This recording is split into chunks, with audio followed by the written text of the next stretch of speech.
قرآن میں اللہ رب العالمین نے خود جواب دیا ہے وَيَخْلُقُ مَا لَا تَعْلَمُونَ، اللہ رب العالمین نے ایسی ایسی مخلوقات پیدا کی ہے جن کا تمہیں کوئی علم ہی نہیں ہے.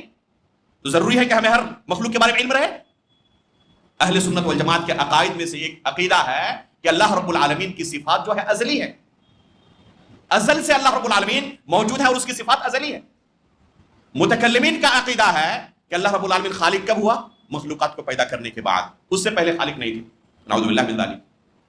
تو ظاہر سی بات ہے کہ آپ علم کلام کو پڑھیں گے اور اس کی اتباع کریں گے اور کتاب و سنت کی اتباع نہیں کریں گے، سلف صالح کی منہج کی اتباع نہیں کریں گے، تو اسی طرح کے باطل عقائد کا آپ کو سہارا لینا پڑے گا اور بہت ساری جگہوں پر پھنسیں گے تو وہاں پر عقل کا سہارا لے کر اسے چپ کرانے کی کوشش کریں گے، چاہے اس عقل کا سہارا لینے کی وجہ سے کتاب و سنت کے نصوص کی دھجی اڑانے کی بھی ضرورت پڑے، کوئی فرق نہیں پڑتا اس وقت. یہ جواب تو بڑا عقلی طور پر اچھا لگا، لیکن اللہ کے رسول کی حدیث کے سامنے اس عقل کی کوئی حیثیت ہے؟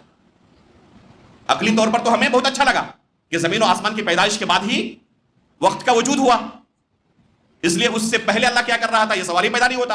اور اللہ کے رسول فرما رہے ہیں کہ زمین و آسمان کی پیدائش سے 50,000 سال پہلے اللہ رب العالمین نے مخلوقات کی تقدیر کو لکھ لیا ہے. کتنی مخلوقات اللہ نے پیدا کی اللہ تعالیٰ بہتر جانتا.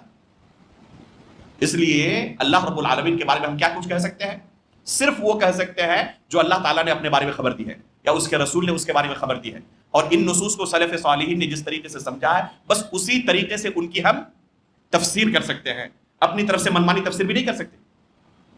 اس لیے میرے بھائیوں یہ دین و ایمان جو ہے نا انتہائی قیمتی متاع ہے ہمارے پاس.